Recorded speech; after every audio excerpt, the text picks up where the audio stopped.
I did a 200-kilometer road ride through the suburbs of Vancouver to see if it is worthwhile to take an analog wristwatch along for extended bike rides. I will show the battery usage on my iPhone, my Garmin head unit, and compare that to my robust solar-powered analog wristwatch. Which device do you think will make it the longest? Would you pack an analog watch on a long bike ride, a randonneur, or a bike pack?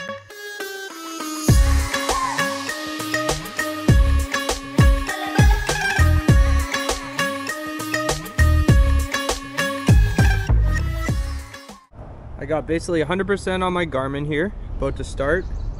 Got my solar watch, which is of course powered up. And then 100% on my iPhone. Let's get it. And the ride is off. Yes, this is not your regular ride, as it is the Western Flatlander 200-kilometer Randonneur, hosted by the BC Randonneurs. We started bright and early and did a route around the suburbs of Vancouver. The route does a loop through Delta, out towards the ferries almost, and then comes back across Surrey, across the Fraser River to Maple Ridge, and then up to Mission.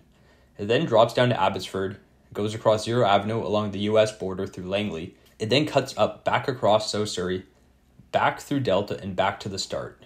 It is actually a very smooth ride with minimal turns, and it is basically all bike lanes and bike shoulders. Chatting too much. Yeah, GPS is a potato. No route sheet. Maybe I should have taken a route sheet. Let's learn a little bit about the sport of randonneuring, because it is really fun and has a rich history. This was my first time doing a randonneur, and 200 kilometers is right around the furthest I had ever rode in a single day. Randonneuring, in its simplest terms, is a form of long-distance cycling. The name originates from the French word randonnée, which means ramble or tour. This seems fitting because you might find yourself rambling off on a tangent during one of these rides. Alrighty, so we can see that the solar watch is still ticking away. This is actually a Momentum Eclipse Smokejumper solar watch. Momentum watches are a local Vancouver-based brand, and they build high-quality watches at an approachable price point. I have taken this watch on long rides like this, 25-kilometer plus trail runs, and just some long walks on the beach, and I like the peace of mind of solar power. If my iPhone and Garmin run out of juice, I can always have an accurate time of day with this style of watch. If I end up attempting the Great Divide mountain bike route again, I think this watch would have a safe home on my handlebars. The first randonneuring started in the late 1800s in Europe, and the sport has grown to have a global presence. The minimum distance for a randonneur, aka brevet, yes, it is confusing, is 200 kilometers. BC Randonneurs has events that range over 1,000 kilometers. There are also rides as short as 25 kilometers called populaires that serve as an introduction into randonneuring. It is different than bikepacking or touring since the riders do not carry sleeping gear with them. It is often just a straight shot effort, or you might sleep at a hotel or a control midway through the ride. Now, what's a control, you say? Well, a control can also be thought of as a checkpoint, and they are typically 30 to 50 kilometers away from each other. The control system corresponds with a control card that you must carry with you for the whole ride. It is literally a piece of paper, and that shows you the addresses of all the controls along the ride, and you must input the signature of the control attendees or volunteers, the answer to the control questions, and the time of day that you arrived at the control. A control can either be attended or unattended. If the control is unattended, there is typically a simple question you have to answer to prove that you went to the spot. For example, what is on the back of the township sign? And it might say the year it was put up, and then you write that year on your control card. Both of the attended controls in my ride happened to have food provided.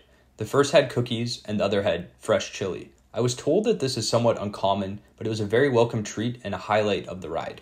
So at about halfway through the ride, the solar watch was still ticking, my iPhone was at 92% battery, and I didn't actually check my Garmin's battery, so I don't know what it was at. When I first learned about the pen and paper checkpoint system for randonneuring, my immediate thought was, why wouldn't there just be a GPS file that gets submitted to prove your ride, or even a live tracker system like what they use on the Tour Divide?